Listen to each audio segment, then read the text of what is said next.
Assalamualaikum warahmatullahi wabarakatuh. Halo Ibu dan teman-teman.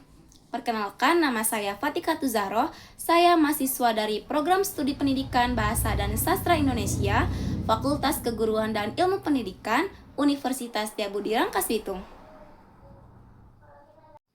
Pada kesempatan kali ini, saya akan mempresentasikan jawaban dari soal UTS mata kuliah kajian kebantenan. Pada video ini, saya akan membahas 5 soal utama, yaitu 1. Pengertian kajian kebantenan, serta ruang lingkupnya sebagai bagian dari kebudayaan nasional. Yang kedua, sejarah perkembangan masyarakat dan budaya Banten dari masa Kesultanan hingga era modern. Yang ketiga, unsur-unsur budaya utama masyarakat Banten. Yang keempat, nilai kearifan lokal masyarakat Banten dalam kehidupan sehari-hari. Dan yang kelima, yaitu bentuk-bentuk sastra lisan, legenda, dan folklor Banten beserta nilai moralnya. Harapannya, pemaparan ini dapat memberikan gambaran yang lengkap tentang identitas, sejarah, dan kekayaan budaya masyarakat Banten. 1. Pengertian kajian kebantenan dan ruang lingkupnya. Pertama-tama, kita masuk dulu ke soal yang nomor 1. Apa sih pengertian kajian kebantenan dan bagaimana ruang lingkupnya dalam kebudayaan nasional? Nah, jawabannya adalah pengertian kajian kebantenan adalah sebuah bidang kajian yang mempelajari segala aspek yang berkaitan dengan Banten, baik dari sisi sejarah, budaya, geografis, sosial, politik, hingga perkembangan masyarakatnya. Istilah kebantenan merujuk pada identitas, karakteristik, serta ciri khas masyarakat Banten yang terbentuk melalui proses sejarah yang panjang. Di dalam kajian ini, kita tidak hanya mempelajari Banten secara permukaan, tapi juga kita harus memahami bagaimana budaya Banten terbentuk, berkembang, dipertahankan, dan diwariskan dari generasi ke generasinya. Nah, ini juga masih termasuk ke dalam pertanyaan yang nomor 1. Mengapa kebantenan penting dalam konteks kebudayaan nasional? Mengapa ya? Jawabannya, karena Indonesia adalah negara multikultural yang terbentuk dari berbagai suku, adat, dan tradisi daerah. Banten sebagai salah satu daerah dengan sejarah panjang memberikan kontribusi besar dalam sejarah Islam di Nusantara, perkembangan perdagangan maritim, seni dan tradisi lokal, sistem sosial masyarakat, serta bentuk-bentuk ekspresi kebudayaan khas seperti debus, wayang golek cepak, dan tradisi ziarah. Kajian kebantenan tidak berdiri sendiri, tetapi menjadi bagian dari mozaik besar kebudayaan Indonesia. Budaya lokalnya seperti merupakan pilar penting dalam penguatan identitas nasional karena budaya nasional merupakan akumulasi dari budaya daerah.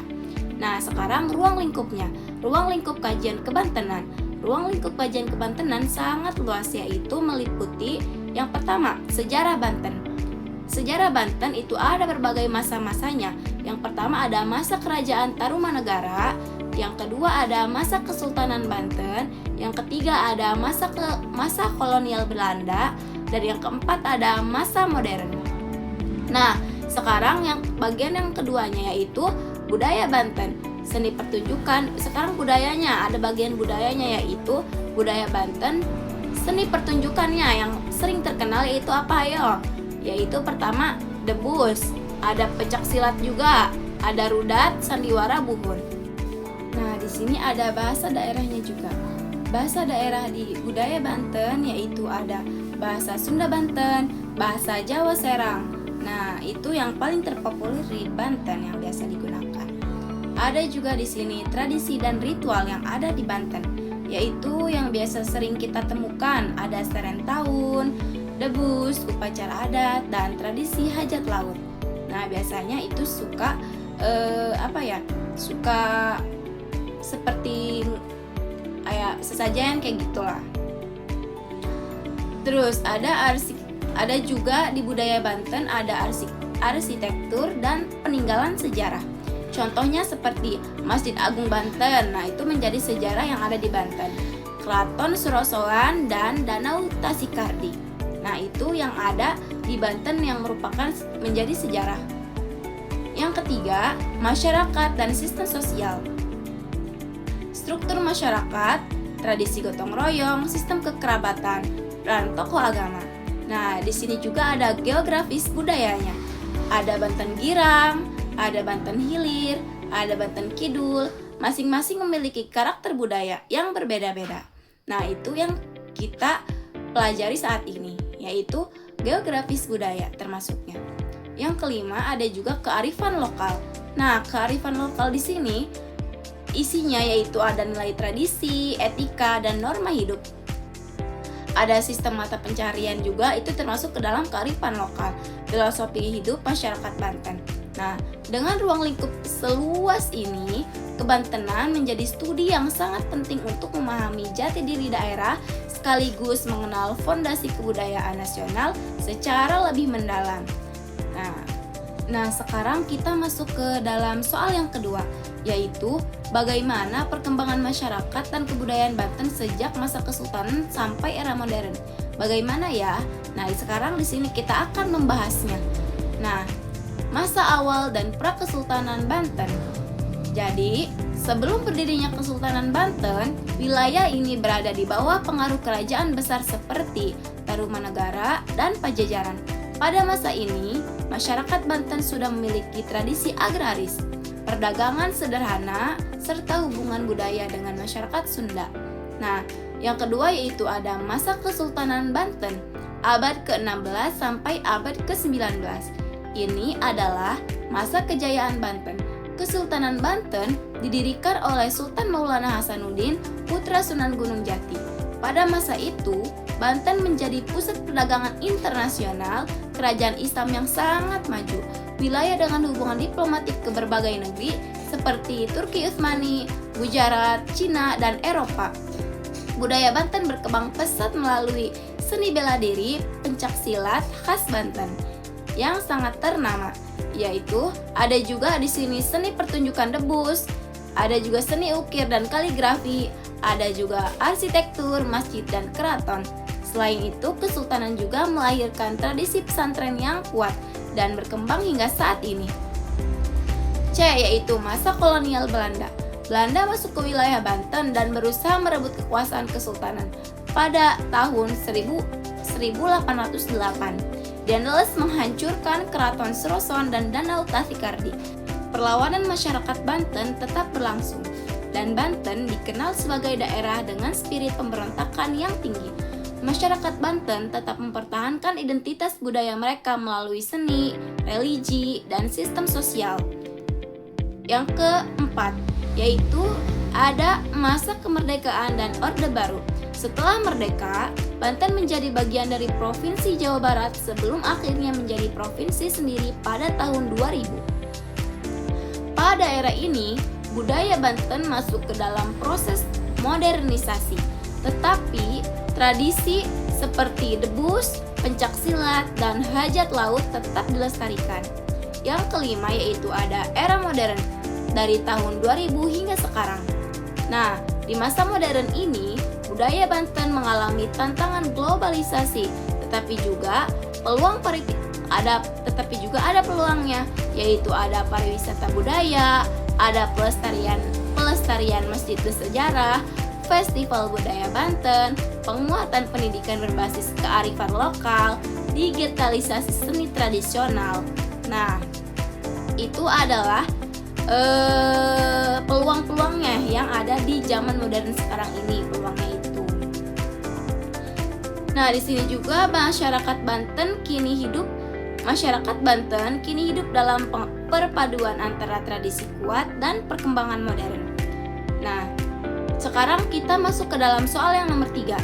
Soal yang ketiga yaitu sebutkan dan jelaskan unsur-unsur budaya utama masyarakat Banten.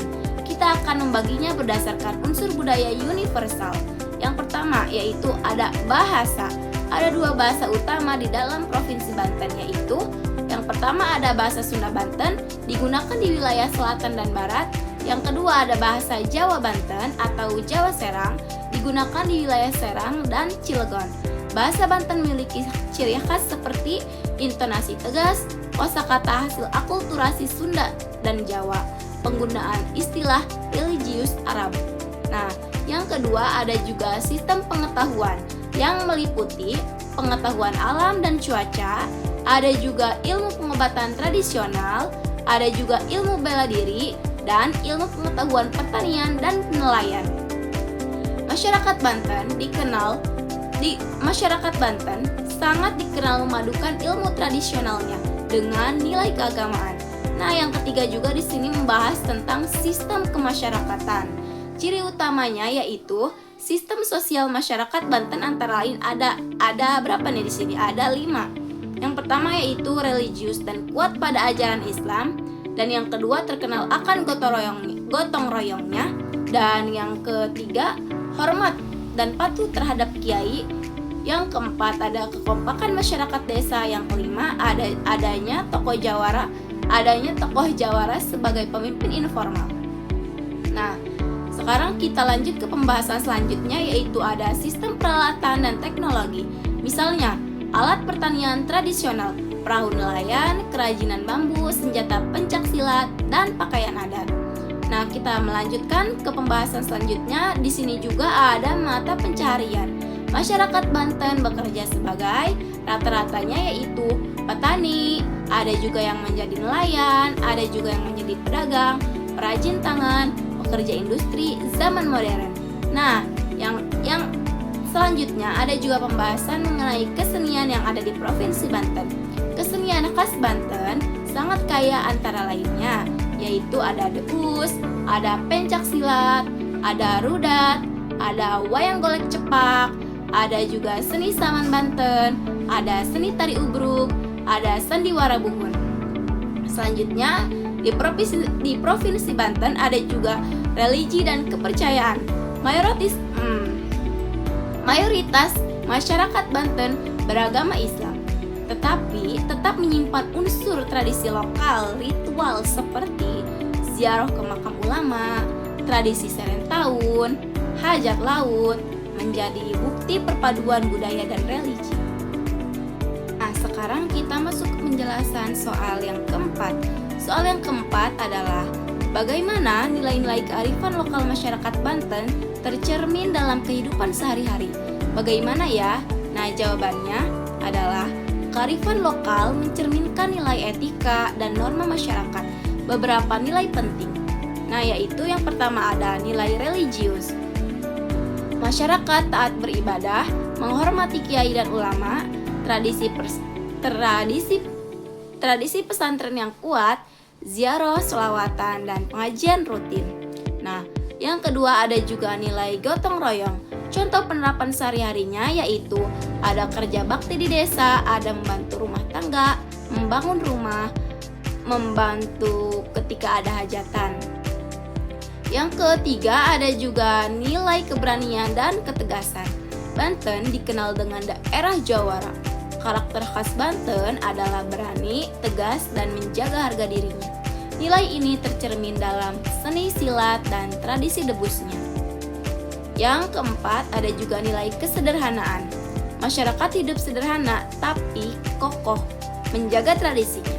Yang kelima ada juga kearifan lokal, seperti menjaga sumber mata air, tradisi hajat laut untuk menghormati alam, pengetahuan dalam bertani, dan penangkapan ikan.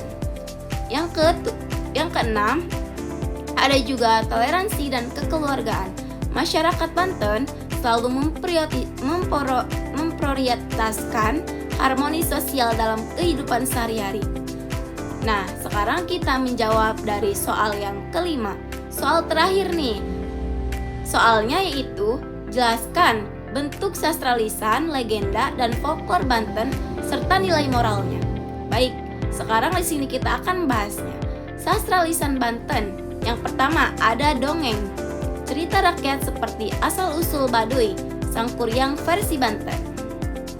Ada juga yang kedua yaitu mantra, digunakan dalam tradisi pengobatan dan debus. Yang ketiga ada pantun dan syair tradisional. Yang keempat, carita pantun Banten. Yang kelima, tembang dan kidung. Selanjutnya ada juga legenda Banten. Beberapa legenda terkenal yaitu ada legenda Prabu Pucuk Umun, ada juga legenda Maulana Hasanuddin dan Syarif Hidayatullah, ada juga legenda Gunung Karang, ada juga legenda asal-usul Danau Tasikardi, ada legenda Karangantu, ada juga legenda. Nah, semuanya dari legenda-legenda ini mengandung nilai kesetiaan, ketaatan kepada guru, keberanian, kejujuran, dan kecintaan kepada tanah air. Selanjutnya kita membahas tentang folklore Banten. Folklore adalah cerita atau tradisi yang hidup di masyarakat secara turun-temurun. Nah, contohnya folklore Banten yaitu yang pertama ada tradisi debus, yang kedua ada juga tradisi serentahun, yang ketiga ada juga ritual hajat laut, yang keempat ada upacara adat perkawinan khas Banten, yang kelima ada juga ritual ruatan. Nah, jadi dari semuanya itu nilai moralnya mencakup penghormatan kepada leluhur, hubungan manusia dan alam, kesadaran spiritual, solidaritas sosial, serta identitas budaya yang harus dijaga. Nah, demikian pemaparan saya mengenai 5 soal UTS Kajian Kebantenan. Saya berharap penjelasan ini dapat memberikan gambaran menyeluruh tentang sejarah, budaya, tradisi, dan identitas masyarakat Banten sebagai bagian penting dari kebudayaan nasional Indonesia. Terima kasih telah menyimak video ini. Wassalamualaikum warahmatullahi wabarakatuh.